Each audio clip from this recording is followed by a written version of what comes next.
I'm rolling with FD. I am rolling with FD. I'm rolling with FD. I'm rolling with FD, baby. We are rolling with FD. I'm rolling with FD. We got Alphas and Bros in the house. That's right. Peace out, my brother. Woo! I'm rolling with the F to the D. Learn something new every day when you're rolling with FD. We are rolling with FD, baby. I roll with one person, and that's FD. I'm rolling with FD, baby. You gotta love it, man. Hey, Renee, who you rolling with? Rolling with FD. Hey, Matt. Rolling with FD. You don't have to ask. I'm rolling with FD. My man, C. Bless. Who you rolling with? I'm rolling with FD. I'm rolling with FD. That's how you just rolling, right? That's the whole thing, right? You roll with it. I'm rolling with FD. Manny and Jeremy, who you rolling with? We're rolling with FD. We don't want to get our asses kicked. My man, Dan, the Card Man. I appreciate you, dog. You gotta let the people know who you rolling with. Well, obviously I'm rolling with FD. I'm rolling with FD, baby. Chasing Cardboard is rolling with FD. Rolling with FD.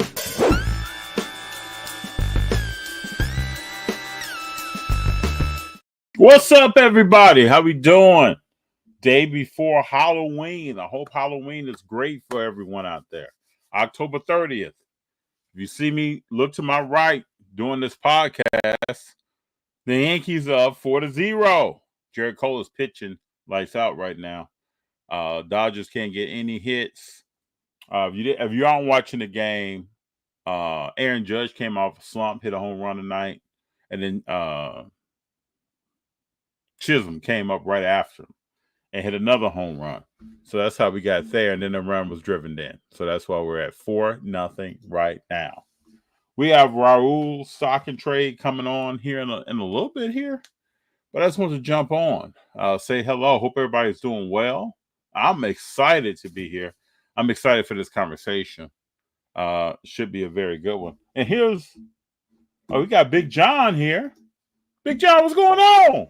What's up? What's going on? You're here before Raul right now. Oh, I barely made it. I was rushing. It's good to have you here, man. Just got done eating dinner with the fam. What do you think about this baseball guy? It's good. It's got a series now. Yeah, that's some things going on right now. I made a bold prediction that Garrett Cole wouldn't have it tonight. I think I'm already wrong.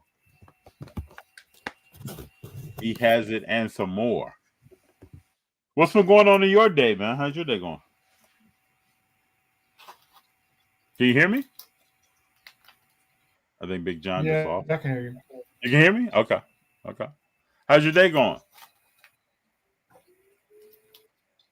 It's going good, man. It's going good. Good. No. This game looks good. We got the Lakers playing Cleveland right now. Oh, yeah, that's right. They made a welcome sign for Bronny and LeBron tonight. Did you see that? No, I did not see that. They put a picture up for Bronny when he was, I don't know how old he was when they won. Looked like he was about 8, 9, something like that. I mean, I guess that's interesting. I mean, LeBron is their best player in team history, so. Yeah, even though they said that he was dead to them when he left and then before he came back. But, time heals wounds sometimes, right? When your first love break up with you, That's true. True, but that second, third, fourth love catch hell, don't they? Yep. Yeah. Let me see if Raul is here. Raul, can you hear me? Yes, sir. How you doing? Good. You guys see me or no? No, I got you as a yellow screen. Oh, what is going on? All right, let's see. If I stop it and start it. I'm still yellow right now. Interesting.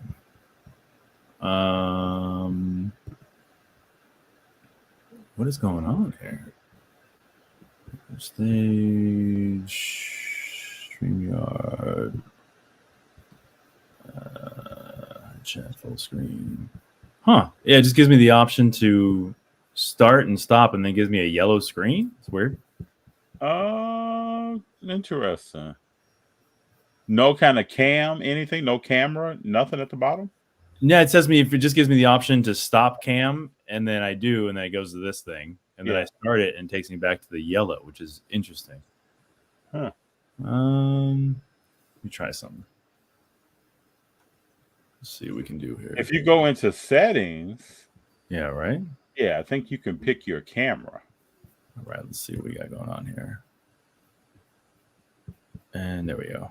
Settings, camera. Ah, here we go. That'll do it. Yep. There I am. How you doing? What's going on, guys? How are you? Bro, you know Big John? I mean, I know you guys through what I see on social media, but that's about the gist of it. How you guys doing? I appreciate you having me on. Oh, I'm looking forward to this conversation, sir. Good to formally meet you, Ro. I know, man. It's good to see you guys. Now, Ro, what part of the country are you in? Los Angeles. So I'm watching my Dodgers get murdered. You are in LA. Yeah, I'm in LA. Okay, cool. I live in LA as well. Oh, nice. Okay, yeah, I wasn't sure. I was like, I think he lives in LA as well, but I'm not really. I wasn't sure or not. And Big John is in Connecticut. Okay. Across the country. That's like me and my buddy Mac. We're like Mac's in Virginia, and I'm in Los Angeles. So. Yeah. So I just wanted to, I guess, start by asking you. I usually ask this general question of how people, what their origin story is. How did you start in a hobby? How did you get in? Man, I think it's probably similar to a few different people. Like I used to collect cards. I played baseball, comics, all that stuff when I was a kid. But I'm 43 now, so I got back into it during COVID.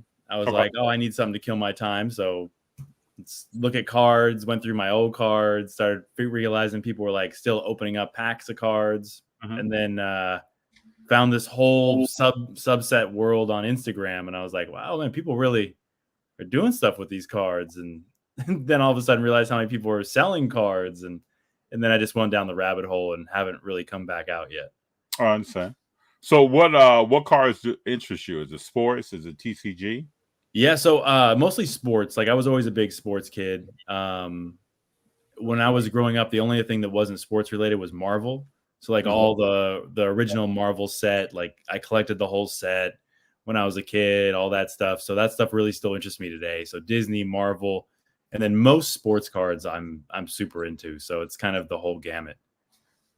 Very cool. So now let me ask you this to learn more about you. What athletes in different sports really excite you? Oh man, what's some of your favorites? So I'm my personal collection consists mainly of Erling Haaland in soccer.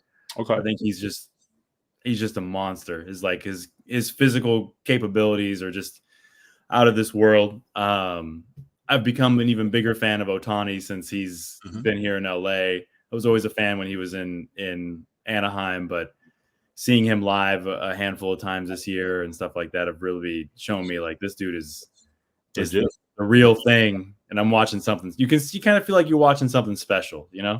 Yes, I agree. Totally agree. 30 years from now, I can talk to my kids about how I watched Ohtani the whole time, you know? So we'll see. But those two guys in particular are kind of my mainstays of people I really focus on when they play. Understood. We got Sambuca Joe. Welcome. Joe. Talking about 0-5 on the game right now. I know. Bottom of the third inning. It's not looking good. There's gonna need to be a rally. There's gonna need to be something that happens here. And Garrett Cole's got to tire out, and they can get to the bullpen. That's about it. Yeah, because last time, what did he go? 6 innings, 7 innings? Yeah, he went 6, and he really dealt, and then they got into the bullpen, and that's when it all opened up. So, I mean, you guys can win it at home in LA. So listen, I'll take it. I'll take the game at home. I would have rather had the sweep and just put it all behind me, but 6. See, I was looking forward to the sweep because I wanted to go to this parade. Right? Like now it's probably gonna be on like Monday. I know. Like it would have been great. It would have been possibly a weekend or like a Friday. Now Monday parades, man. Hey, I know we've all been talking about Topps Mercury product coming out. What do you think of that? Oh, Topps Mercury. And then let me throw in another thing, a caveat. Now in the last couple of days, people have been talking about boxes being scanned. Yeah. So 2 parts. Okay, so Mercury, it wasn't for me. Not me either. The price point was incredibly insane. Yeah. And even to the point where even if it's Wemby, you look at the comps and stuff like that are going on online, you have to pull a really low numbered card to even get close to your return on investment if it works out for you. So it wasn't ever for me. I think it was a decent idea from Topps. I get it, but to flood the market with a bunch of Wembanyama autos and patches seems like a crazy thing to do to keep value of those cards up. And the whole scanning thing is crazy.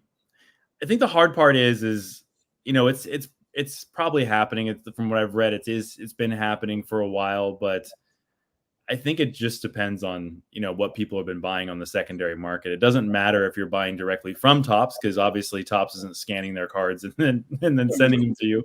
Sure. But if you're a secondary market person, eBay, stuff like that, that's a different story. But honestly, I'm not paying $10,000 for a box on eBay, so it's not really my bag either. So I don't know. If you got the money, go ahead if that's what you want to do with. But it wasn't for me. It just, for many different reasons, it wasn't for me. And when we talk about scanning, for everybody out there, we look at eBay. There's some theories that 75 to probably 90% of the product that's on eBay has probably been scanned. People know that what they don't have, and then they want to sell that stuff and move it on. And then also when we look at unlicensed product, that's, I think, a big knock on the product was that every patch looked like a napkin. Yeah, you really can't get into that emblem and on jerseys if it's unlicensed. So yeah, it was crazy. It's like either it's a napkin or the artwork just wasn't. There was a few cards that I thought would look cool, and then other stuff that I was like, I don't like it that much. And then they tried to save it by putting, on the back exactly where and when the patches that's came a cool from, part. which was a cool idea. Very, very cool, Yeah, that was a cool part. idea. But I think the unlicensed part just really, it didn't necessarily do as well as Topps hoped that they could do. So now, when I look back, Raul, on basketball, and Big John and I have talked about this before, you look at a 7'4" guy. You've never had a 7'4" guy taller have a long-term career in the NBA. Do you think Wemby is that guy that we'll look forward to 10 years, 15 years from now, and be like, this guy's an exceptional player at this size? Man, I talk about this a lot with just my buddies and when we're breaking and stuff like that. Based on what I've seen, he looks like the legit guy. But like you said, how many 7+ feet guys have we seen that have been the legit guy without getting hurt or gaining an incredible amount of weight and not being able to play at the, top tier until they end their career or whatever happens? Guys like Wemby make me nervous just about, like, they remind me of like Yao. Yao was the man. Like, you couldn't stop Yao. He was game changing. Yeah. And then Liz Frank injury happens and Yao isn't coming back anymore because you're not returning from that thing. So the reason that I don't personally hold on to any of my Wembys is for that reason. 20 years from now, I could look back on everything and be like, man, I was stupid. I didn't do this right. But he said, see Joe right on it. Same thing. Yeah. Yeah. Yep. I think in the game last night, Steven Adams showed that he still has to get stronger because he couldn't move Steven Adams for nothing. Yeah. No. Yeah, if you can't, look, Steve Adams is a beast in general, but if you're that big, you're that tall, and you still can't move Steve Adams around a little bit to get yourself some room, then it doesn't really make too big a difference. But listen, to everyone holding, I hope that I'm wrong. I hope that you guys make all the money in the world. If I get a Wemby out of something that I rip in a box, a hobby box, I'm just going to try and grade it and sell it and keep that cycle going because people seem to keep buying. So I'll go with that route for now. I want to ask you a question on content. I know you make very nice content on your. I appreciate it. I think it's very interesting. What inspired you to start making content? So I was originally just started posting cards on Instagram. I was like, oh, this will be fun. Just show people what I've been ripping and what I collect. Mm-hmm. And then I'm an actor full-time by trade.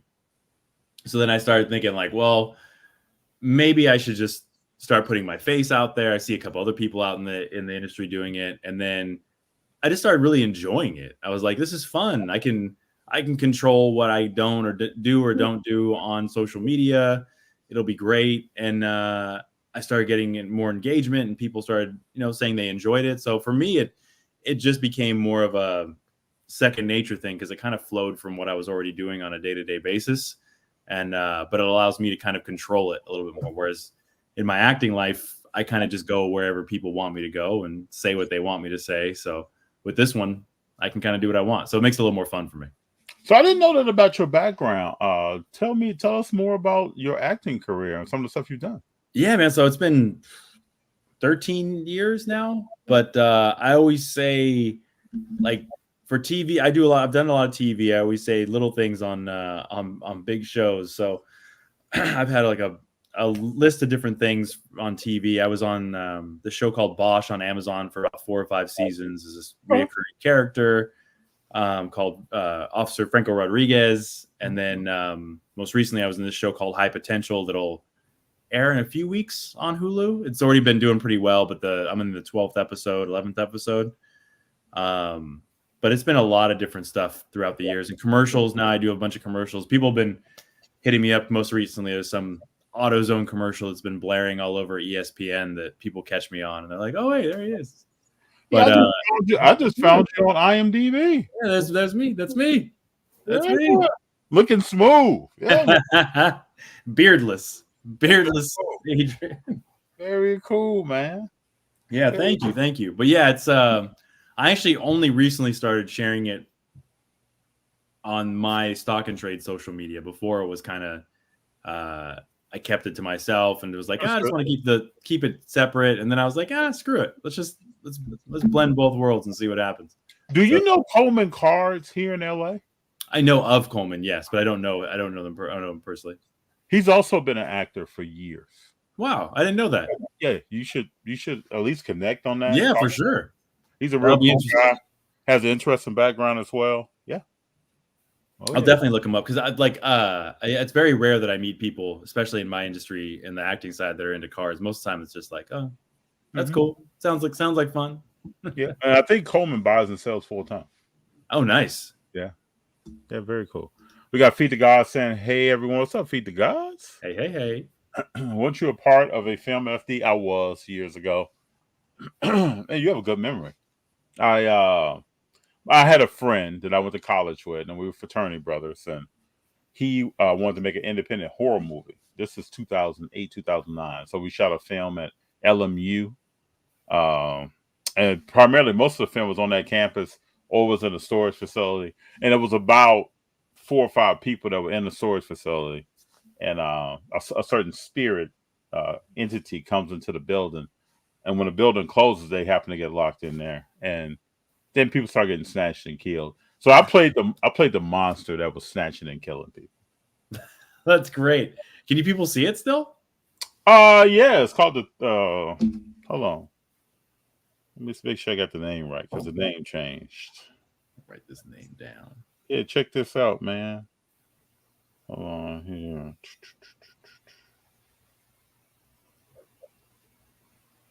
I think it's called The 13th Floor. Let me make sure this is right.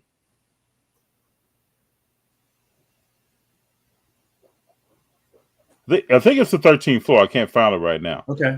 But if that name changes, it has changed. Because, when you post on IMDb, the director wanted to update the name to make sure that it looked relevant when he was trying to go to film festivals. Got it. Okay. For that time frame. Yep. Oh, nice. Well, look at you. Yeah, that was back in the day. Your foray into acting. Yeah. Bro, you also break, right? Yeah. I break on loop. I actually I didn't want to do it originally. I liked ripping cards on my own. And then Loop, this breaking app, reached out to me one day and was just like, hey, we like your content. We'd like you to see if you'd like to make some content with us. But we'd also like to see if you'd be interested in being a part of our app. And they really didn't bring on many people. And I that was the only app that I went on to break with. So I talked to him for a little bit, talked to some friends and thought about it. And it's been about a year now since I've been doing it. And I'm really happy that I did it. I have a lot of fun. I have a nice group of people that continually show up on my stream every day and every week and either rip with me or at least chat with me just about cards and sports or whatever nonsense is going on. And I have a lot of fun doing it. Make a little bit of money. I'm definitely not Backyard Breaks or or anybody like that, you know. So I'll make a little bit of money, have a little fun ripping cards for people, and pull some nice stuff for them, hopefully. Loop was one of the first apps I got on when I got back into the hobby. Yeah, it's still going. I still have there, so I got to pop back in. I've seen you play for a while. Pop back in, say hi at the very least. You know, it'll be cool. Yeah, Loop was my first and only. Like I've been on the other ones. I've been on Whatnot and Fanatics and everything, but I always just gravitated back to Loop. It was just kind of what I was into. The community on there seemed to have the same mindset as me, and I liked it. So I was like, all right, cool. Very cool. Yeah, I found the name of that movie, The 13th Unit. The 13th Unit. Yeah, check that. Big John, check that out. Let me know what you think about it. Let me know what you think about those snatching scenes, man. Horror's my jam too, so I'll definitely check it out. Oh, that's funny. So tell me about Unboxing a Hobby, your podcast. Oh yeah, so Unboxing the Hobby. Shameless plug. We're on Spotify and Apple Podcasts. Myself and Mac Card Collection on Instagram. So Mac and I don't remember how it happened. We chatted with each other a little bit on Instagram. Realized we both were kind of just started doing this at the same time, and we both started a Instagram live for a little bit. And it lasted like 4 months. And then people started saying, hey, we should do a podcast. You should do a podcast. You should do a podcast. And then same thing. We were like, maybe. And then we just started it. And Unboxing the Hobby basically what started is anybody that came on the show, we really just wanted to hear your story. We wanted to hear these interesting stories in the hobby. Didn't necessarily want to chat too much about like current events or Panini versus Topps and all that stuff. It was just, we found like, in meeting the people in the hobby, every one of these guys, or you guys, us, anybody has their own particular story of how they did this, why they did this. And I'm sure you guys find the same thing by doing this podcast, that it's really interesting. So we started doing that, and Loop sponsored our podcast, which has been great. And it's been good, man. It's been roughly around the same thing, about a year's worth of podcast episodes now that we're getting into. And it's been a good time.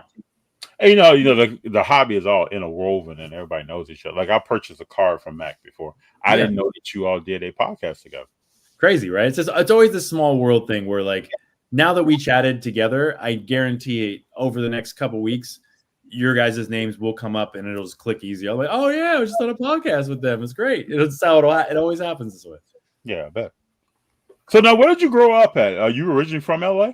No, Northern California. I've been in California my whole life. I grew up in the Bay Area, and I've been in LA now for 13 years. 13 years in January. Oh, we've almost been the same time. I was born and raised in Chicago. Nice. And I've been here on and off. I went to Detroit for a little bit and some other places, but probably around 14 years been in LA. Nice. Yeah. How was the transition been? It's been you've been here a while now, but did you enjoy LA versus Chicago? Oh yeah. They're different cities though, but I enjoy both. I think when I was a kid and I was in Chicago, I took it for granted. And now when I go back, I'm like, wow, I'm really from here. Chicago's great. Chicago's one of my favorite cities in the U.S. If not the world. It's beautiful. The food scene's great. The people have always been good, and it's a real city. L.A. I love L.A., but it's not like a big. It's so spread out that like a New York and Chicago. You can't compare them. You know, it's like those are cities. Yeah, and then Big John and I talking to each other realized that he's also from Chicago. Really? Yeah. So.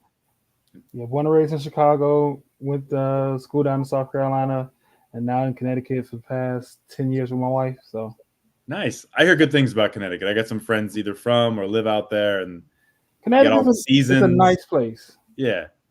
Hey, John, I've never told you a story. When I was 18 years old, my first flight, I was being recruited for football at Holy Cross University. So I take a flight out there and then get with some students, like 5 or 6 students, and we ride up to UConn. And I'm on the basketball court. They had covered the basketball court. There was a party. And I'm looking up, like, this is what Ray Allen, when we grew up, everybody's playing. I'm like looking around. But we drove through like 7 inches of snow to get there in a van that was like given to us from the school to actually drive up there. But that's my youth Connecticut story. Being so close to UConn, Yeah, being so close to UConn, you get excited about basketball, especially college basketball. Oh yeah, So, Yeah, see if we can that's get a crazy. repeat. Yeah, that's something special over there. We have, I mean, UCLA and USC out here hasn't been as prevalent of perennial winners as you guys over there. So fun to go watch occasionally, but not the same thing. yeah. So, do you grade cards? And if so, who do you send your cards to? I do. PSA mostly. Okay. Sadly, they rule the world in resale value right now. Sadly, True. I like the other grading companies. I think they all have something in particular that they can provide. SGC, great with vintage. BGS, I send occasionally to if I need like averages kind of out, but they've really not grown with the time, so they have seemed to fallen behind. Yeah. I work with Arena Club a lot. I think they know kind of where they stand. They're still trying to figure out their footing with AI grading and tag and all that stuff. Same thing, but PSA is my for better or for worse. They're the people that I send to most of the time. Yeah. So one thing about you mentioned Arena Club, I've graded with them, and that was very beneficial when I came back to the hobby because I didn't know what centering was, I didn't know what edges, I didn't know what to look for. So having those cards and being able to say, okay, so this is what it is. Now I send everything, through PSA, but I have a better eye of what I'm sending, and like I can now manage my expectation what I'm going to get. That's interesting. I've never thought of it that way in regards to like a teaching tool or a learning tool from that, because they do give you really good insight on why, and why the AI decided to do it this way and show you the centering and all that stuff. So that's pretty cool. I've never thought of it that way. Yeah, definitely was a good training tool. Yeah, that's cool. I never thought about that. I'm gonna bring that. I'm gonna tell them about that. They'll like that. Yeah, very, very good. We got Joe saying this is the year Page. This is the year Page. This is the year Page. Page is coming. Yeah, I think she's gonna be a very good player. Page, Juju. I can't wait. This is gonna be another great year for the NCAA for women in NCAA. It's gonna be great. There have been some rumors of Caitlin Clark maybe getting an offer to go to a different league. Do you guys think that? Do you? I read those. Yeah, will that? You think that'll happen? I don't think so. I think she is.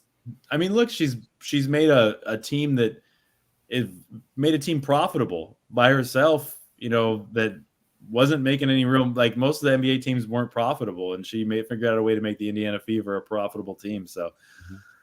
Who knows? You drop a ton of money on somebody's feet, you never know, but she seems like the type of person that would probably keep this going and will probably end up by getting the most lucrative contract out of a WNBA player ever. And she's probably making a ton of endorsements at this point in her life. So I have no idea, but in my own personal opinion, I don't see it happening. But do you guys think she'll do it? I don't see it happening at all. That's the headline.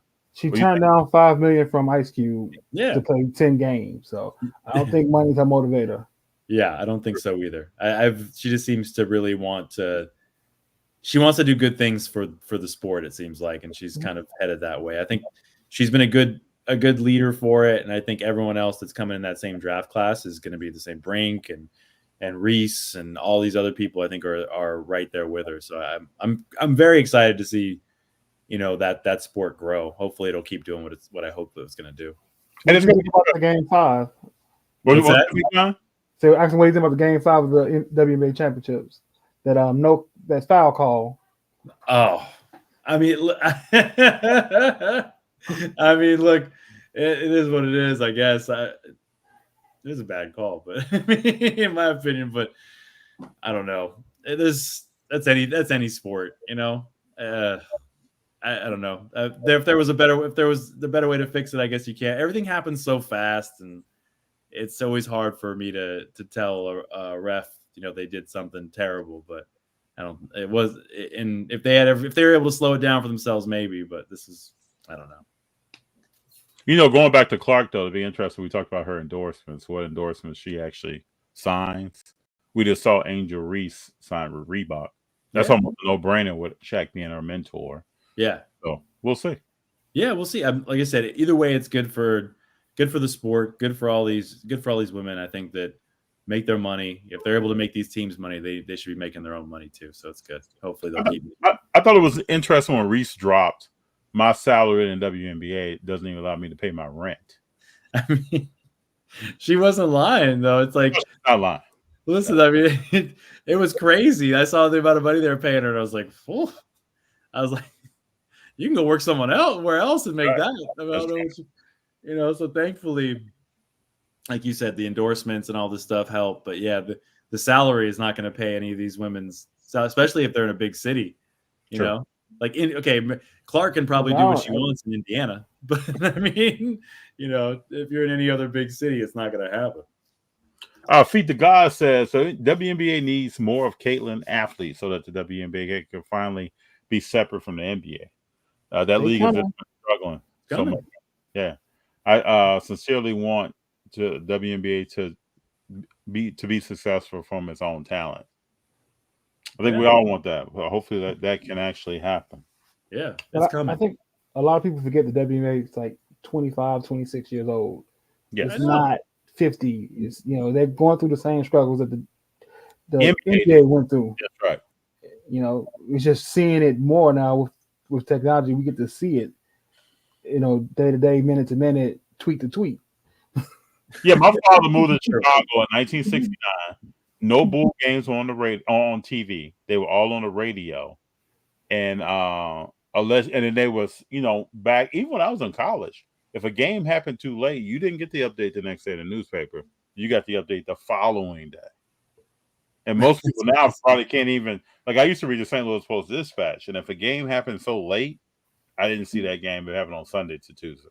Like what happened in the paper. That's why Sports Center was the bomb, because now you knew instantaneously what was up, and you could see replays. Now we all can do that on our phone. We don't need Sports Center for that. Yeah. Isn't that crazy? Like just what a short. I mean, I used to have Sports Center on in the background of my place, like all the time, because you never knew what was going to happen. You just wanted to see updates, and now it's like Sports Center. I haven't watched Sports Center in I don't know how many years. Like the only thing I'll do is if there's a big game and Scott Van Pelt has someone on for an interview, I'll jump in and watch that interview, and then I'm gone. If the game just ended, other than that, no. Yeah, same. There's no reason to have it on all the time now. It just pops up on my phone, right? Just open the app real fast or whatever. Speaking of ESPN, looks like in the app, Bronny just hit his first basket. Oh, look at him go! First points. All right. Big John, you know I still believe that after this week, it's G League. He's gone. So Raul, I believe that after a week and a half, we're going to have the fanfare and the first bucket, and people talk about him coming out with LeBron like they did before, and then he'll probably be in the G League after the rest of the year. They had their moment, you know. Give them their moment. Like let them play on the same court a couple times. Great experience, father son. Rarely happens in any sport, and then you can just go over to the G League and hang out for a little bit. You know, maybe they bring him back occasionally for a little if someone gets hurt, but he's showing he's not ready. He's not built for this. He's not built for the league, you know? But, you know, I just wish when I see these young people in these positions and all the hoopla in the media that long term Bronny can have a life. If he's not a great basketball player, even if he's not really an NBA player, can he have a life and do something for himself that fulfills him? That's really what it's all about. Yeah. I mean, the hard part is, you know, anytime you see that, and it's always like champagne problems, right? It's like, you know, getting out of your dad's shadow and your dad's LeBron James type thing, but he'll be fine no matter what. But it's hard for a lot of people. They, you know, especially if they want to play basketball or they want to do something else, that's a tough road to go down. And like you said, hopefully he can figure it out, whether it's not basketball, hopefully he does something else, you know, and he's really passionate about and can move forward with his life. And then don't let Bryce really be that player that's coming down the road. And then 10 years from now, we look up and Bryce is still in the league. And you're like, where's Bronny at? And then how do you live that, you know? How you work And then it just gets worse, gets compounds. Bryce made it. I don't understand. What was wrong with me? Because I believe Bryce has some talent. Everyone says that he's the better of the two. So I haven't watched any real stuff of him. But everything that I've read has been like, oh, Bryce is good. Yeah. So is there anything that when you look at the hobby and you're thinking about your own PC that you're looking to add to it? Like what are some of your PC goals? Man, so there's like I said, my biggest PC is Erling Haaland. Funny you asked that. I'm actually watching one right now. It's on Golden. But so a friend of mine, Kendra, she's on loop. One of the best soccer breakers I've ever seen. She just has this magical touch. She pulled me this wonderful card out of a break. It was an Erling Haaland autograph with his laces embedded in it, and it was a 1-of-1. And I was like, oh man, 1-of-1. This is beautiful. Love this card. 2 weeks ago, someone sent me a photo of a very similar card on Golden. It was a 1-of-1. And I was like, what is this? That was supposed to be a 1-of-1. So I looked up on the checklist, and it was 2 laces from 2 shoes from the same player, different photo on the cards, but each one is their own separate 1-of-1. Interesting. So now that one is currently at Golden, and I'm watching it. So I have a price in mind. If it stays there, I'll buy it. If not, then I'll have my own 1-of-1, and somebody else can have the laces. But that is currently my my chase in my PC right now. They have to. I hope you get that card. Me too. That's interesting because I always talk about the hobby should have separate images for each 1-of-1. That's what I would like to see. Yeah. Why not? I mean, I think that's why it was a little easier for me to swallow, because I was like, oh, look at the different picture. I was like, that's cool. As opposed to if it was the same picture with the same laces, I've been like, it's not a 1-of-1 anymore. That's just the same card. But like you said, like actually the Wemby's, the same picture, but black shimmer 1-of-1, regular black 1-of-1, all these different gold vinyl 1-of-1, but all the same photo all the way through. And you're like, I don't wait. I think it's not special. It's special, but it's not special. Yeah. Like they painted it different. I'm not sure. I think it's real cool that you did your research so that you can find out what's going on. I mean, look, I had to, because I was like, wait a second. I was like, was this just an error? Or like, and it was my own fault. Like when I looked in and I was like, oh, there it is. There it is in the checklist. And even people wrote about it in blogs and stuff. I deep dove into it. Okay. And they were like, yeah, they made 2 of these. It wasn't great. Now, I saw that you came to the Burbank card show. Did you pick up anything there? What did I pick up this time? Did I pick up anything? I think this last show, I purchased a set of cards from Saturday Morning Cards. I don't know if you've seen. Oh yeah. So I purchased a set of cards from them. I purchased a card from Will over at Canvas Marketing. Mm-hmm. I love their stuff. I think Will's story and him and what he's doing over there is really, really special. Yep. And but nothing else besides those 2 were the biggest things I picked up. But Burbank's been great, man. It's been have you had a chance to go to most of the shows? I take it. Yes. Yeah. I like it. It's a really great show. I tell everyone if they're not in California and they travel to shows, I was like, if you haven't been to Burbank, I don't know what you're doing. I was like, it's a nice show. I'm actually thinking about going to the store tomorrow. Nice. Yeah, I took some days off. I might ride over there tomorrow. Nice. Yeah. I'm interested to see what that new place is going to look like. 14,000 square feet. That's I work in retail. That's going to be that's probably of that store right there. 5 of those stores. So if you've been to Burbank Postcards, it's going to be real big. Yeah. It's crazy. I've been watching the videos and I'm like, good for them, man. I mean, that store was always a special place for people in LA, but now this new spot's going to be crazy. Have they given a word on when they're thinking about timeline that opening? I thought they said the beginning of next year. They wanted to try and have it coincide with like the next show, but I'm not sure if that's what's going to happen or not. I'm excited for that. It sounds like a really big place. And that's scary, man. I don't know. Store. Anything again? I went to Jeff's place in Atlanta, and it's about 14,000 square feet. That's what he has extra space. He's probably built more into that now. But he had extra space that was like kind of open. You could walk around. I'm pretty sure he's filling that gradually with different things. I know now he has dump bins that are out on a regular basis. He has a kiosk that you can scan and tell you the price of a card. He through Market Moves. He has all that kind of stuff out. So I'm pretty sure Burbank will do some very similar things. And then they'll probably get more into breaking things. I would assume they'll probably fill it with breaking. They'll probably hire breakers. I mean, why not? They have the product. They get probably more product than most any other people in Los Angeles besides like Bullpen. But I think it's a smart idea by them. Why do I'm gonna ask you this question? Why do you think sometimes breakers get such a hard rap in the hobby? Man, it's always tough because I think a lot of people look at the rising prices of wax and stuff like that as a definite correlation to breakers. Yeah.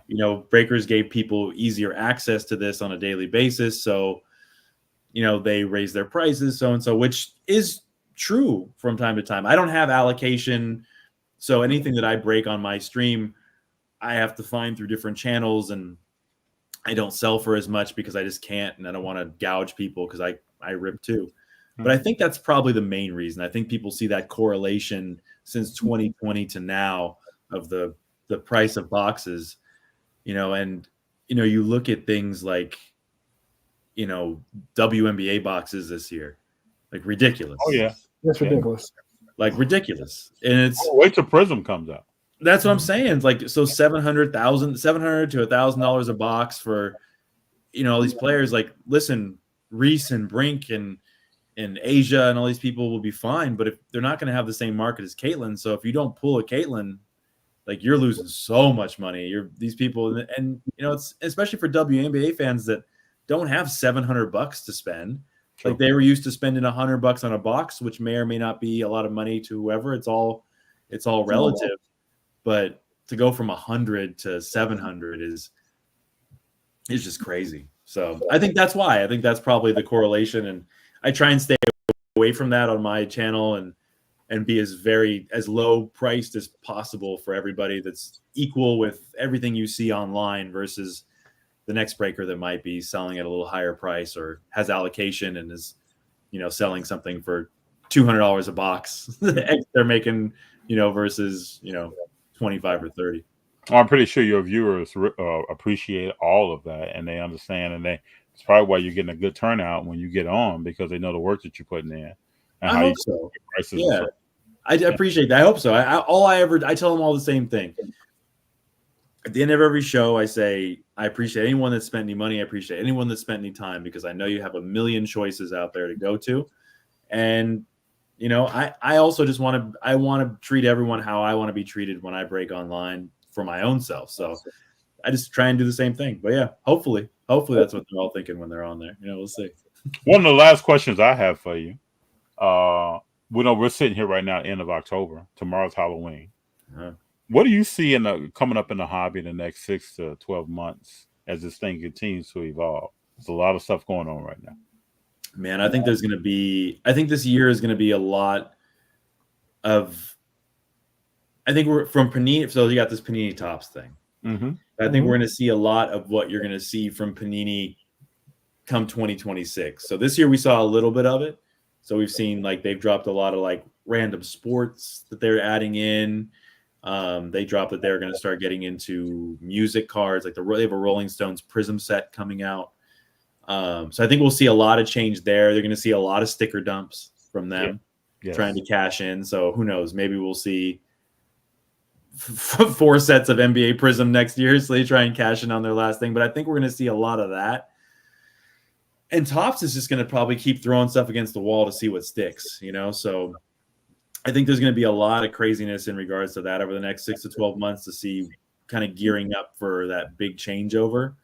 And come 2026, I don't know. We'll have to see what happens. Hopefully, the whole one company has it all type thing isn't going to be as bad as everyone thinks it might be. But who knows?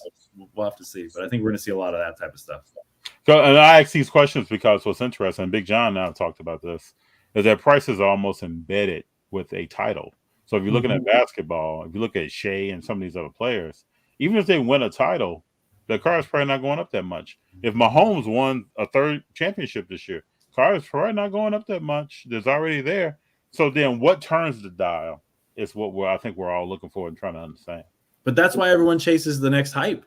Mm-hmm. That's why, because it's low entry point with high upside. Whereas, like, or do you want to pay this is a random number I'm picking out, but $5,000 for, a Mahomes card that maybe if he wins 2 championships goes up $500. True.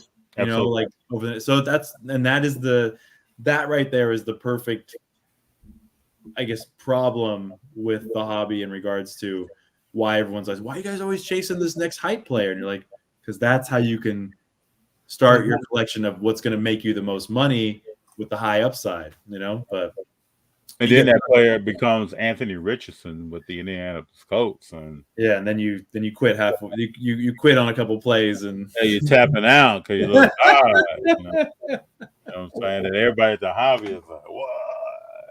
Yeah, I shouldn't have kept your cards. Oh. Yeah. So we got Brendan saying, let's hope. I agree with you, Brendan. The R&D is hard at work as well.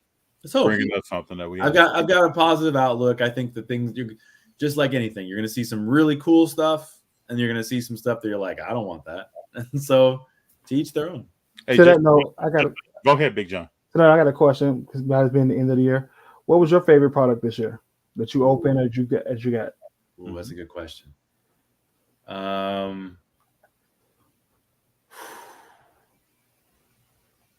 I wanted to say randomly, it's not a sports thing. I really, really enjoyed ripping before it jumped in price. Upper Deck's Marvel Metal Universe. Okay, I'm really big into it. This year's product, everyone said it's because they're losing their license. They juiced the product, like a lot of PMGs. Everything came out. The artwork was great. I thought that was probably one of my favorite like sets this year. Nice. Just in regards to overall, and originally the value was there, good price, but that's probably my favorite. Hey, just so you all know, it's the top of the fifth. Dodgers just scored 2 runs. Bases were loaded. Freeman knocked 2 in. There's runners on first and third with 2 outs. Mr. October, the new Mr. October. We don't know what's about to happen tonight, people. Well, guys, I really appreciate you having me on. I know I have to run and wash my children. Oh, I completely understand, sir. As soon as you told me the time frame, I already knew children were involved. I have kids. Big John has kids. We understand. I love it. How old are you guys' kids? I have a 20-year-old, 27-year-old, 8-year-old, 4-year-old. Oh man, 17 and 9. Oh, crazy. Yeah, two adults. I'm just starting out. I'm at 3.5 and almost 2. So you got a lot of work, brother. Yeah, that's why my wife is like, what are you doing at 6? And I was like, I'll be done soon. Don't worry. Yeah, you got a lot of work. Sir, I really appreciate you. I'd like to link up with you sometime in LA. Yeah, of course. Let me know. Go to a show or something. We'll definitely plan something for the next Burbank show. Yeah, oh, for sure. A worst case scenario, that'll be that for sure. I appreciate you guys having me on. This is fun, man. Let's connect more in the future. Thank you. Digging, I'll talk to you. Have a good one. Big John. How we doing? Who you think is going to win this game, man? Yankees. You think so? Yeah. I don't think he left the studio. There you go. Oh. No. Yeah. The Yankees bats are awake. So when you got your 7, 8, 9 hole hitters hitting good. Uh-oh. T.O. just hit a double. This game is tied, people. This game is tied. Cinco. Yeah, Tio Hernandez. Let me get a little volume for y'all. Okay. Don't let them come back and win, Big John. Listen, I know some Dodgers fans who would be happy if they win. I told you, I'm just rooting for Rizzo. I'm just rooting for Anthony Rizzo. I love me some Rizzo. I love his story. Believe me, I love me some Rizzo. But I got to go with the Dodgers. You know, I love Mookie, but Rizzo bought me a championship, so that's what I root for. I get it. Believe me, I get it. Now you got Muncy. Let's see what they can do here. They got a man on second, 2 outs. Can they drive this run in? They can get 6-5 and it's ending on call. It's on. Mm-hmm. And we can go for a little bit longer, man. I don't know how much time you have, but I got time. Roberts didn't use his bullpen last night either. No. For this reason. Yes. So exactly this reason. And he left Lafferty in there, even when he was struggling to settle down and give him a little bit more time. Mm-hmm. Dave Roberts, I like him because he's like Phil Jackson, man. You struggle, you better work that out. Nobody's coming for you. Yeah, so this morning, man, went on a field trip with Junior's class. I try to get in there, learn who's in this class, what's going on. So we went on a half-a-day field trip this morning, which was kind of cool. Made me remember. So the bus was electric, man. The cleanest bus I've ever seen on a field trip with a sound system. So our drivers used to get up and shout. This guy can actually talk to everyone. It was real cool. Emergency exits everywhere. We went over that like it was an aircraft, like we were about to get on a plane. I never did that, and maybe this is the Chicago thing or something. We got on the bus, we were gone, man. Nobody went through. If something would pop off today, how we get out of here? Nobody went through that. No, you just got on the bus, and hopefully you was on the right one. Say that again. And another cool thing was that each seat had 3 seatbelts for the kids. You remember when we were kids? Ain't no seatbelts. No seatbelts, bro. If that bus turns, you just slide. I don't even think that seatbelts on the bus is here. Yeah. So it was cool. And I was tripping off. All the kids were for the most part, orderly, man. You had no outlier. I didn't see a kid just doing their own thing. Or saying whatever it was real cool. So real cool. Cole's losing his touch, bro. He got bases loaded. Oh no, first and second. First and second. Coles is losing his placement right now. Mm-hmm. I hope somebody tags a home run out of this. We got Kiki up. No. Yeah. Rizzo's got a ring. I couldn't say he's a Hall of Famer, but he has a ring. He got a ring. He's a Hall of Famer. He hurt, but the series has been good. Yeah. That fan last night. I think those guys were a little drunk. There's no way. There's no way. There's no way you try to pick a man up by his glove and you pry the ball out of his hand. Now you could have twisted his wrist or whatever. Anything. But I believe I can't speak for these guys. I think when you're coming close to the crowd, they're trying to see whatever they can do to alter the outcome for their team. So, come on, Kiki. What if Kiki hits the 3-run blast right now? That might be the series. Come on, Kiki. Let's get some volume on this. Kiki. 1 for 2 tonight. You know what do you think, of people, they story post on Instagram saying that I got this card on eBay, somebody offered me like $200 for it. Can anybody here do better? That seems shady to me. Well, let's double down on this. Now that you brought this up, there are people selling stuff on Instagram, just attaching a number to it. They're nowhere close to a comp. So if you want to pay it, then you pay it. Yeah, I think the first thing is little. It's not for me. Let me say that. That's not. I always wondered this, Big John. How many people out here are solidifying deals without ever looking at a comp? A lot. You may not buy the car or sell the car at the comp, but let's get some level setting going on. Let's see what's happening out there. I've been at a show last year when I bought that Shay at the show. He had it for $10, and I didn't buy the comp. I looked at it, the player. I was like, "That seems fair. That seems a fair price for that pet." Yeah, I've done that on cars. Yeah, but I comp players in that realm, so I kind of like so $10 feels fair. Like I don't even want to will and deal with you. $10 that seems fair to me. And that's when times I did the same thing because of bad. Well, I thought like that seems fair. Get home, okay, that wasn't fair. I know next time when I see him. But I'm just saying, let's say there's a car that's $15 and somebody attaches $250 to it. Oh, this is happening. Yeah, that's happening. I told you, and everybody knows I'm Kobe White, and I go to shows. I tell people when they had a Kobe White card, like I know his pricing. Yeah. And they had an auto, and he wanted $50 for him. Like that's a $5 auto, man. It's Kobe White. It's ungraded. It's Goodwin Champions. That's a $5 auto. You're But never getting $50 these back. vendors, so everybody out there knows. And I'm just saying what the truth is. The vendors are trying to reach a certain. They got to pay for the table, gas, all of that. Their time. They're trying to make sure they make some kind of a profit. And so when players get hot and they start elevating, and people start talking about them in the news, and they're scoring 35 on a given night, then that $5 card may become a $50, $25 card. And if you don't have that eye, you don't know. Yeah. Now I did the same thing on eBay. Like I've put cards up for ridiculous tear for my dead hands price, basically because I don't really want to sell it. But if it sells for that, I get some else.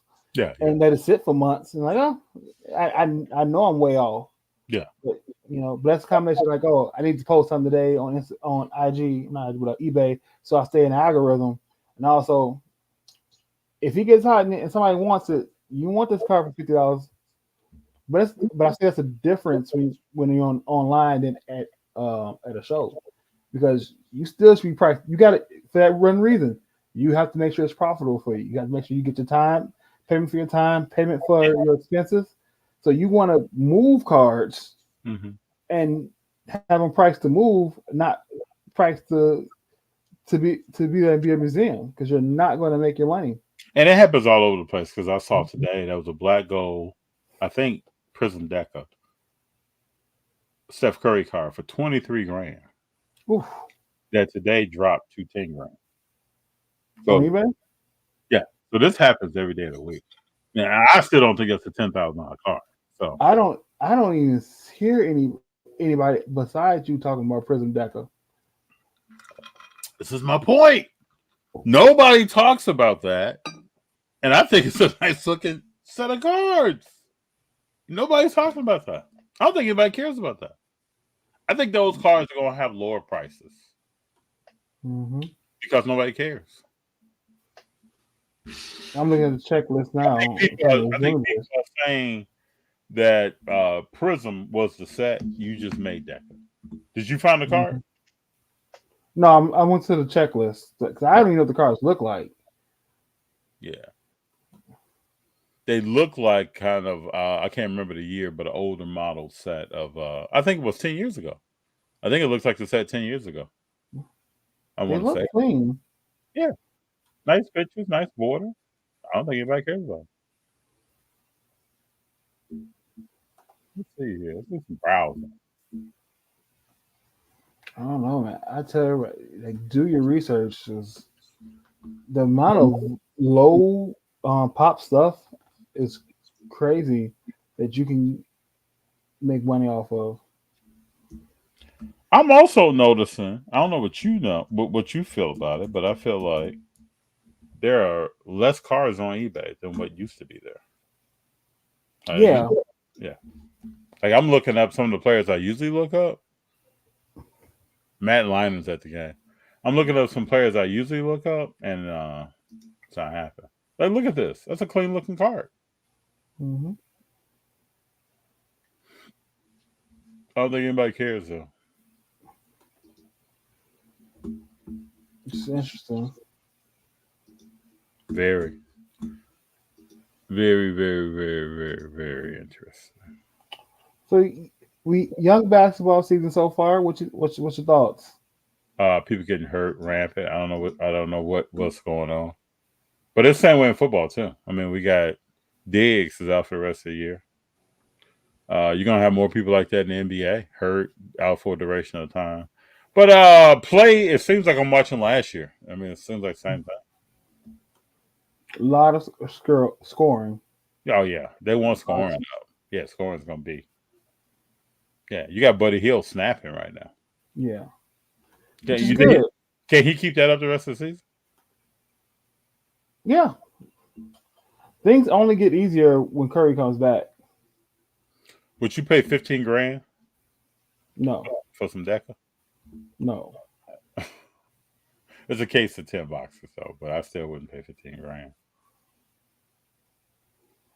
Oh, what happened to Cade Cunningham? Nobody's talking about it. He had a good first couple games, then nothing. And he plays for Detroit. You haven't heard anything about the Thompson twins this year yet? Nope. And you haven't heard anything about this current draft class. Nope. You see the kid from Atlanta say he feels ordinary. Mm-hmm. You got the kid from Washington, led the league in preseason in the worst plus minus. It was him, Bronny, and somebody else top 3. Mm. Man, these kids every year, you come out, you're young, you're gonna struggle. Like the stat last year, 56% of draftees went to the G League. So there will be people right now probably getting notices, packing their bags. Bronny will be one of them, going straight to the G League. I mean, that's a problem with pricing right now in the hobby because there's nobody but Wemby to chase. Yeah, but see, I still argue, is Wemby the chase? Oh. He's a short term, but I just don't think this guy, and he's not playing excellent right now. He's had some games, like he had a game, 15 points, shot horrible from the field. Mm-hmm. And people keep saying Chris Paul's not helping him out, people. I think it sounds good. I think it's a good storyline, man. Chris Paul's going to help that guy out. It's not happening. I think Chris Paul's going to help other guards out more than he's going to help Wemby. And I think Chris Paul's going to have more games where he's helping guards out from a seated position and street clothes on. Because he's not making it through the whole season, man. Ooh, he almost hit him. Got a little single, got somebody on first. Mm-hmm. Was that Volpe? Who was that? It's Austin Wells. That's a rookie catcher. Who his card market, he didn't have a great offensive season, and he's okay behind the plate. He doesn't have a great pop time going to second base, so you get a lot of steals off of him. But he hit him. He's rocking that old school mustache. Mm-hmm. See what happens here. Can we get a double play? He hit him in the wrist. Only one out. What's the question? Ooh. When does a collection become a hoard? B, when what do you think, Big John? I can give my answer. When your wife tells you to throw it all in the trash. But seriously, when you don't know what to do with it, when you're just holding on stuff to hold on it. There you go. That's what I was about. To be quite honest, like especially if you're just holding on base cards or multiple just to hold on, you're collecting, yes, but you're more just hoarding stuff that you don't want. Did you see this, man? What? He walked into that ball, bro. He got hit by a pitch. He got hit in the wrist, in the hands. Man, he got hit. You know your boy Rizzo was leaning in on that thing the other night, right? Rizzo has 222 hit by pitches. Yeah, you know the crowd. This dude right here just leaned into that thing. Oh, they're gonna work out for you 28. I don't care how many trainers walk you to first. It's not gonna work out for you. We'll see here. I'm gonna back up what Big John said. To me, if your personal collection doesn't have a value, and if you're seeking value, and if it is no longer anything that you're personally interested in, then you're hoarding. So if you collected FD, if I was some player on a card, and you had a connection with me, you went to high school with me, or you loved me from when you were a kid, I came and shook your hand or something, and that no longer matters to you, and you're still holding those cards, you're hoarding now. And then you got to go through sometimes and purge. Get rid of some stuff. If you got Burbank sports cards next to you, you ride through and sell some stuff. That's what might spark my visit tomorrow. Get rid of some stuff. Right before the end of the year. Find something else to do. Yeah, I got to make a trip to LCS and just actually go shop. Go dig some dollar bins, find some stuff. There you go. That's what it's all about. And speaking of my boy Rizzo, and look at that right there, SSP. I like Rizzo, man. I like Rizzo. I really love his story, man. I mean, you know, I keep cards around me in this room. This is That's your spot? Yeah, it's my spot. I've been trying to get better at posting on eBay and selling some stuff. Trying to make these moves. He walked them. Your base is loaded? Base is loaded. Bottom of the order. Come on. And they gonna put Goodrow in there? We just need one out. Who's up? Who's 25? 25 is Glaber. You can get him out. You know, he ain't that dude. Listen, the bottom of the order. How are you so far ahead of me? I'm on a 3-1 pitch right now. What are you watching? I'm watching from Xfinity, straight from the feed. Bro, I'm on a 3-1 pitch count right now. Oh, no. Will Verdugo? Yeah, I'm past that. Wow. Yeah, now you just walked. I'm about 30 seconds ahead of you. They're not scoring, bro. Ooh. We're gonna see. They've taken more pitches the last 2 games. They have. They did the first. That's smart because they were reaching and doing all kinds of stuff, swinging at all kinds of stuff. Mm-hmm. I wonder why that mindset was there. Like, why were they doing that? Well, you got to get some of the Dodgers pitches early, because you get behind the count in some of these Dodgers pitches, you're out of there. Come on, man, get Gleyber Torres out of there.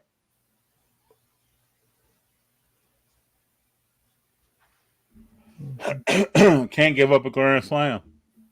Shouldn't give up a pop-up. Should be all ground balls. Mookie got it.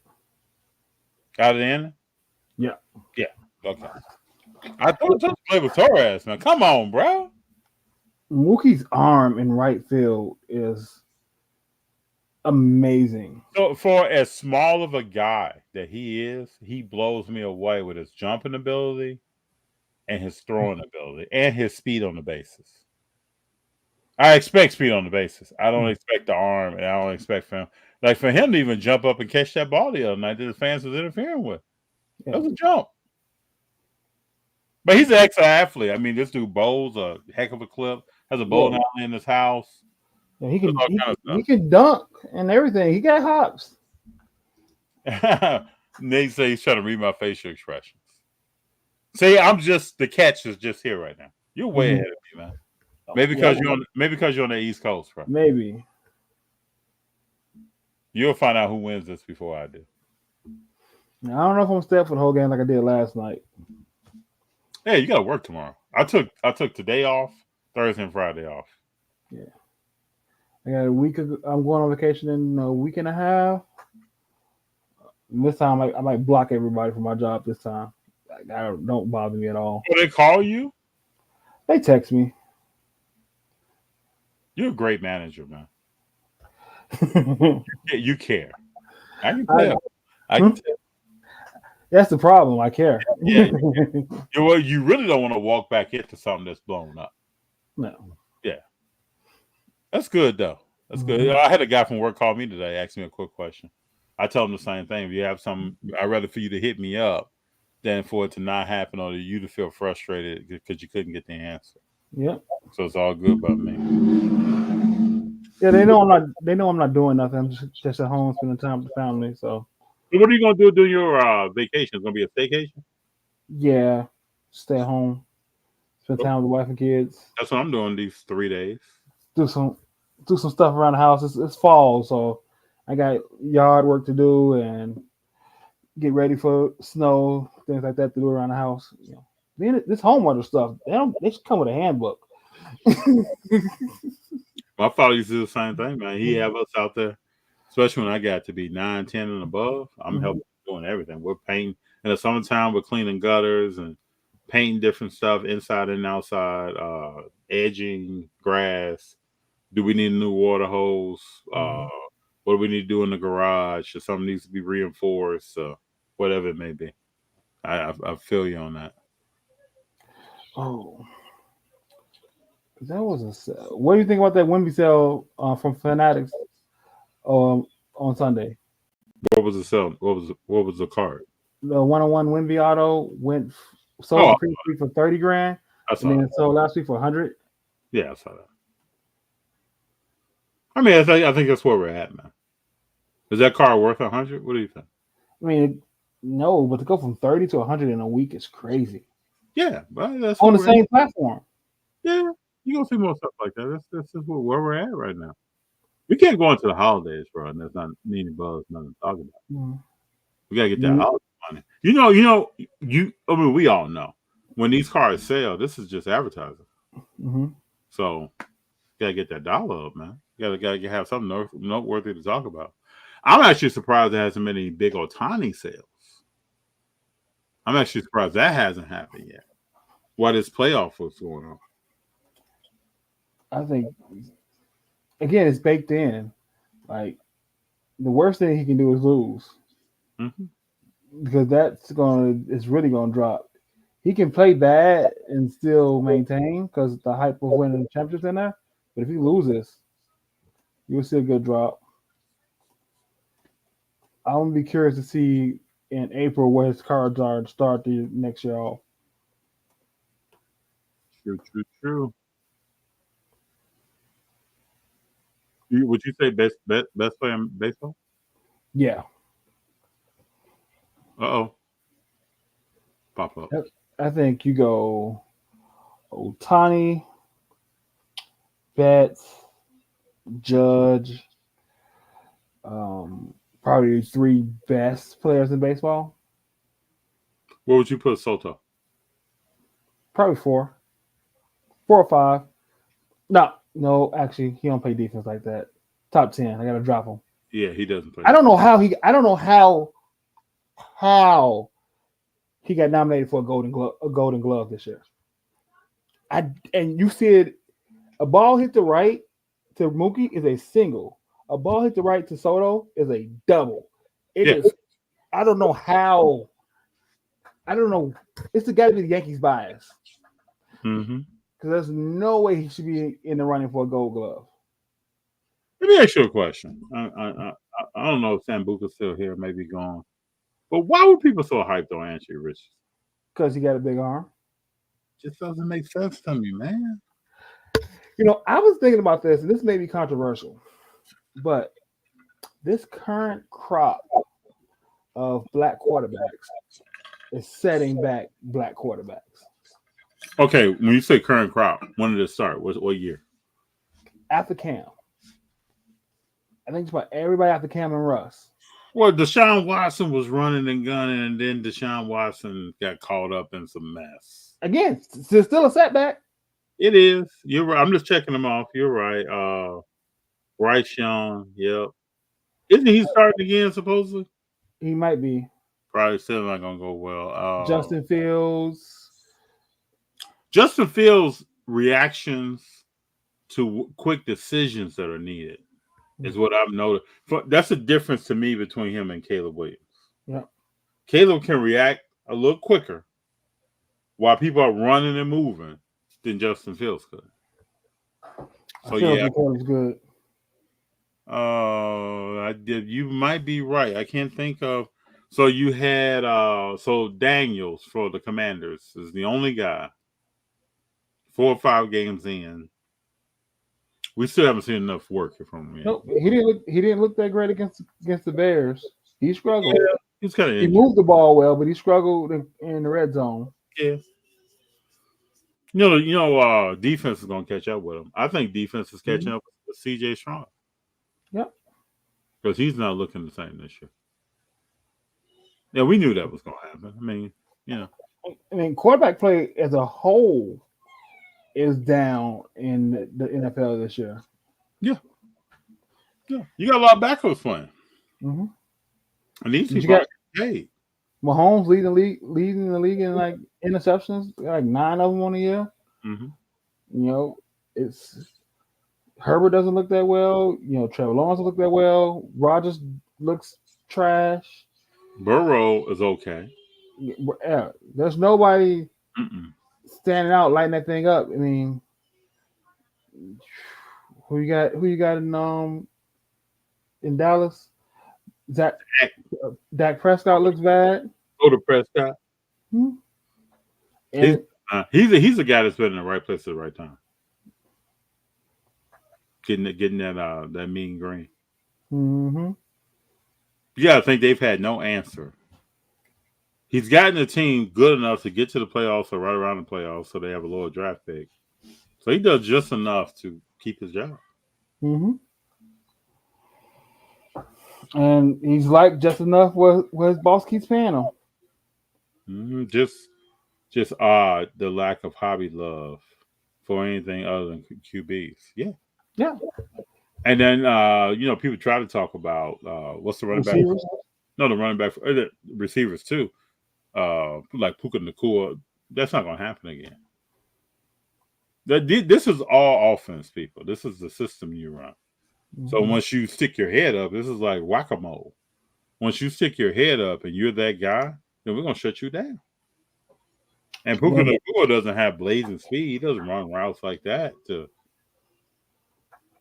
But it's still amazing. Like Raul said, the prices of things when there's no high love for anybody that's not a quarterback. Like defense gets no love. Yeah, but are people thinking about that when they're buying cards? Like I can't mess with football. That's why you never really hear me talk about football cards. I talk about the sport, but we don't have a quarterback that's on that level since Brady left. You got Mahomes, and that's it. I buy football cards, but my football cards are Bears. You're buying people.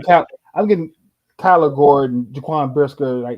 I'm buying defensive players and filling up their good cards. I'm still buying Cole Kmet, select discos and stuff like that because he's nice to me.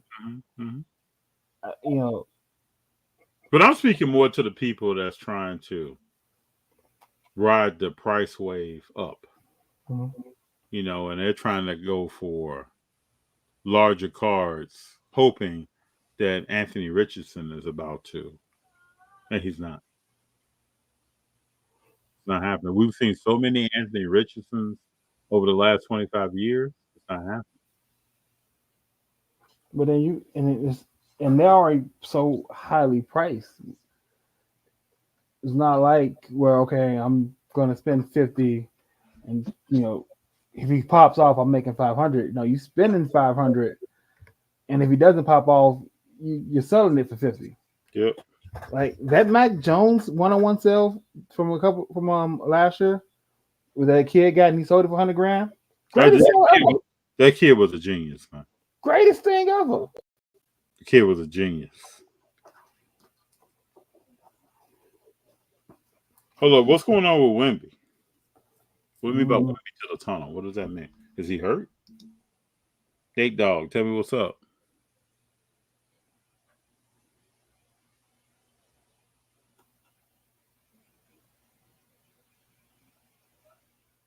Yeah, I'm not finding anything. Let me know what's going on with the Wemby man. Oh, Bulls beating the Magic by 2. Paolo has been getting off, man. Yeah. You know what? You asked the question last time, who's gonna, steal the Wemby era? It might be Paolo. Hey, he's playing a lot like LeBron. Mm-hmm. When you watch film on him, it's like you're watching him fell down, then walk straight to the tunnel. What? Hold on a minute. I'm telling y'all, I hate to talk stuff up. Telling y'all. Hold on. Let's see if I can find a little. Okay. This is Gratterall's problem. He can spin that thing 102, but he got no control. Yeah, you know how this dude gets down. This is the first he's pitched in the playoffs. He hasn't even pitched.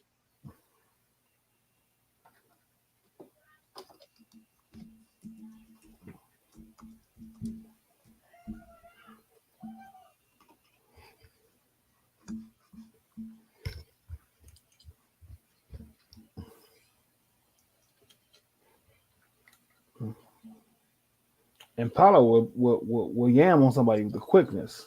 I really think he's a player. If he can get out of Orlando, might be a problem, bro. You might be right. Did you hear what Draymond said about OKC? What did he say? He said the only thing he worries about OKC is that there's a certain level of seriousness you need to win a championship, and the 7 people in the huddle out in the press conference after the games and all that juvenile stuff doesn't intimidate anybody.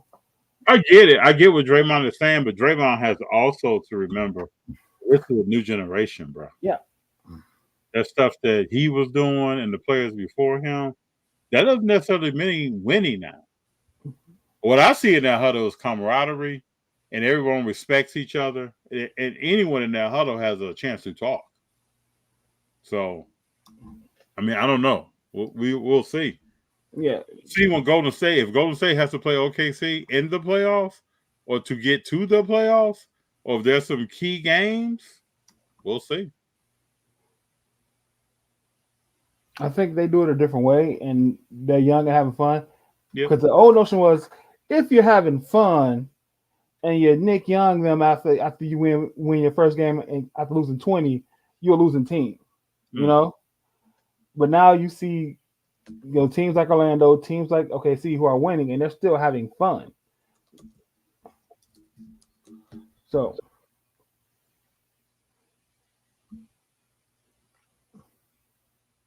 yeah, see, if I was like Curry or somebody else in the locker room, I'm like, Draymond, let's keep that to yourself. Mm-hmm. You're doing a lot of talking. Let's keep that to yourself. I didn't think his podcast was going to be this often during the season as it's been. Yeah, I didn't think he was going to bring in what's his name from LA? Baron Davis.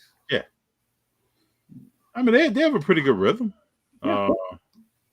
Draymond couldn't keep that going by himself. I mean, I don't know if he, It was cool during the playoffs when they got out and he was giving like some analysis after the game. Like he needed somebody else to do it all the games during the season. Yes. Oh my gosh, what an eye. Oh, that's a bad call. That's a bad call. Must have been in the Dodgers' favor. Huh? No, it was in Yankees' favor. What happened?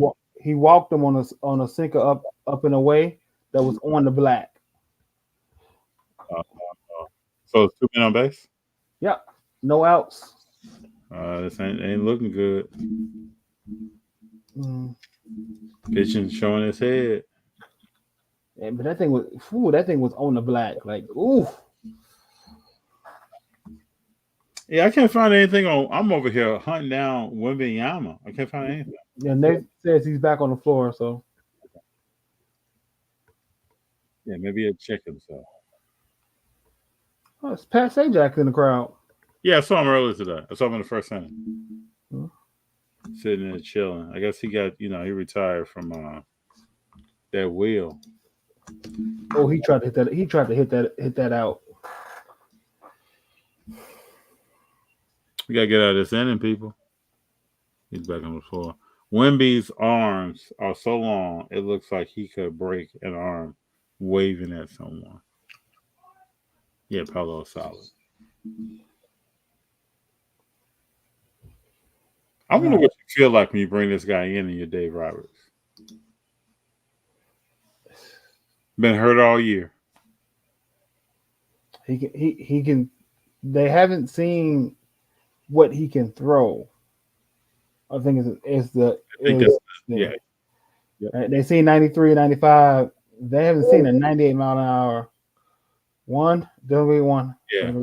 Is Chisholm on your end? Is he an out? Yeah, he just got out.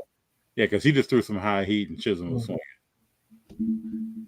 Real high heat. Up around the Yankees emblem. Mm-hmm.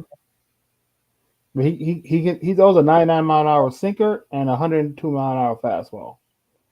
Two problems. Mm-hmm. The sinker looks like the fastball coming out. And with movement. Mm-hmm. See, Big John, man, you gotta be talking baseball, bro. Bro. This is the first sport I ever watched in life. Man, I used to be a huge baseball fan. Just been hard for me to get back into this thing.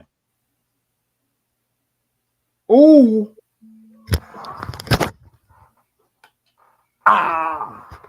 What happened? You thought that was gone or something? It looked like you thought that was a home run, Big John. I thought it was close.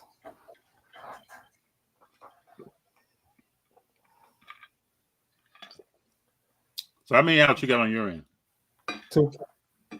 See, I'm 6-5. It's 6-5. They drove it. Okay. Mm-hmm. It looked good. It didn't sound great, but it looked good. You'll see it. What do you think about Stanton? How much longer is he playing baseball? Who? Giancarlo Stanton. As long as they're gonna let him be a DH and not to be in the field. Oh, I see the pop up. I see it. To the warning track. Yeah. It looked good off the bat. It didn't sound good though. It didn't have that. Okay, 6-5, 2 outs. Okay. I'm still rolling with the Dodgers, man. We'll see what happens there. The Little Ohtani in this thing off right. Yeah. I mean, it's Freddie Freeman's MVP. Oh, yeah, it's his MVP for sure. But it'd be interesting if Ohtani fights through shoulder pain. Nathan, I should, but the thing is, I'm a baseball fan. Like I be messing with my own emotions trying to fake FD out.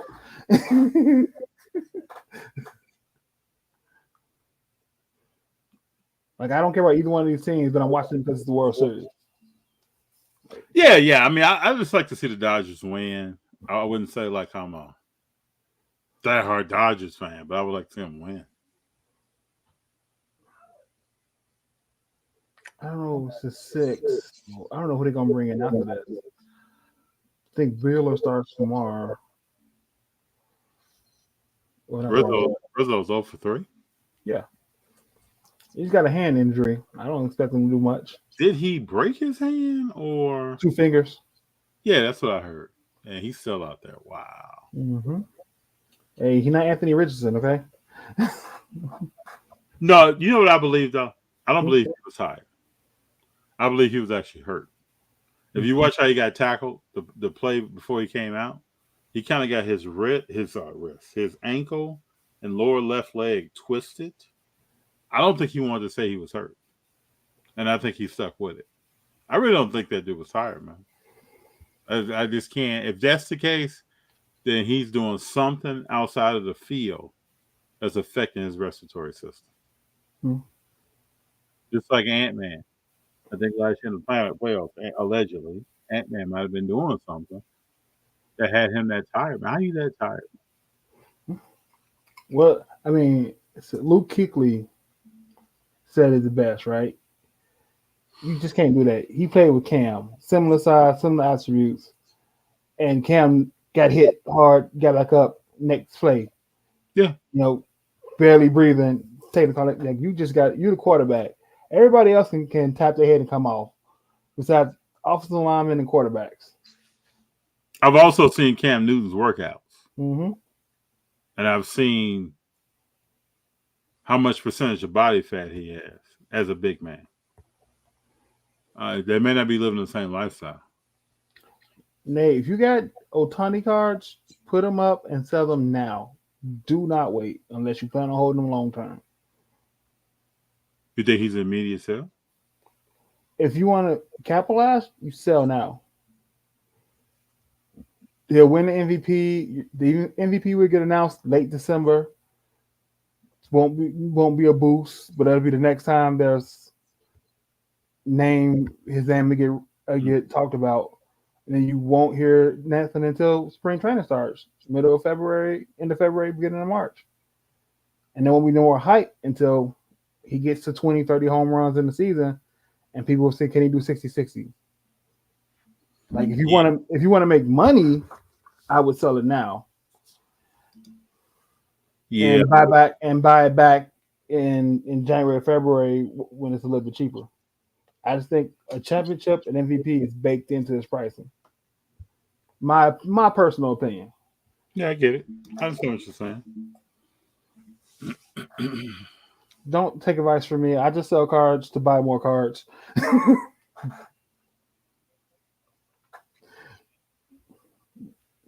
Dude, they got Greeny in a betting commercial. Yeah. ESPN bet, man. You ain't on that? You notice how many everybody's getting fired, but Greeny's still there. Green's not problematic. Goldberg, he'll be there forever, man. Mm-hmm. He don't Greeny reminds me of Michael Cole for the WWE. Like they're just gonna be there forever. They're not doing anything crazy in their personal lives. They're not on the internet, on Twitter, X, saying crazy stuff. Now he's definitely not gonna pull a Kurt Schilling. You know, he's just directing traffic on the show. You know, like Ernie Johnson. He just does directing traffic. He don't even give that many of his own opinions on the show. He really does. You're right. He's just directing traffic. And Big Sean, what do you think? Mm-hmm. FD, what do you think? Next segment. And as long as he can do that, they have no reason to get rid of him. And he's probably told some people behind closed doors, you can minimize my salary or not give me the next bump to keep me here. Yeah. Because again, there's no necessary reason to pay him more because you're not watching any show to see Greeny. Yeah. But he's a familiar face when you're up at 6 a.m. and you got Sportsnet on, you remember Greeny from Mike and Mike. Mm-hmm. He makes the shows before First Take work because he's a familiar face. But he's not the reason why anybody's tuning in. Oh, they got Blake back in here. Blake Tron, 97. Trying to get this out. Got some good off speed. Volpe. Yeah, Volpe. Yeah. I wonder what his pricing is doing right now because his pricing was dead in the water most of the season. Remember how hot he was? Everybody was talking about him? Mm-hmm.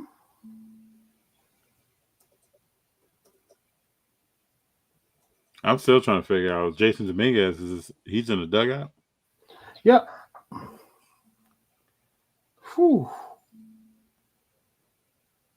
BGS 910 auto on Shimmer of 25 Anthony Volpe at $850 with 3 days left to go. Let's see what stuff is sold for.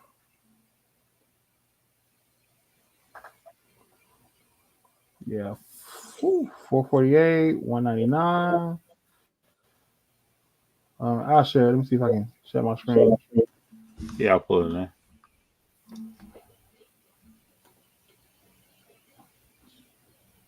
Let's get this out, people. 2 balls, 1 strike.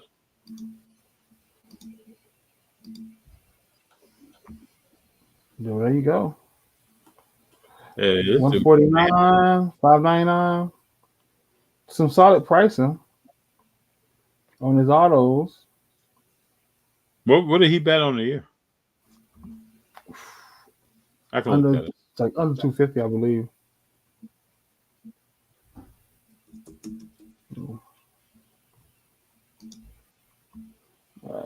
That's a solid sell after that game last night. Batted 243. 12 home runs, 60 RBIs, and 637 at bats. Yeah.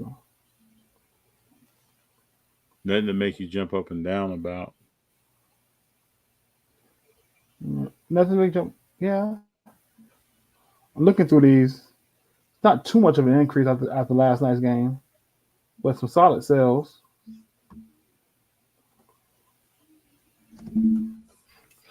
So, all right. I got to get to bed. Big John, it's always good having you here, man. And for everybody out there, you could be anywhere tonight. You chose to be here with us on What's the Play. I appreciate you all. Everybody left comments. Thought about what we were talking about. Took time away from this game. Thank you very much. Big John, you have a good one, brother. You too. Have a good night. Yep. Enjoy your vacation. Yes, sir. Yep. Everybody keep rolling, people. Don't stop.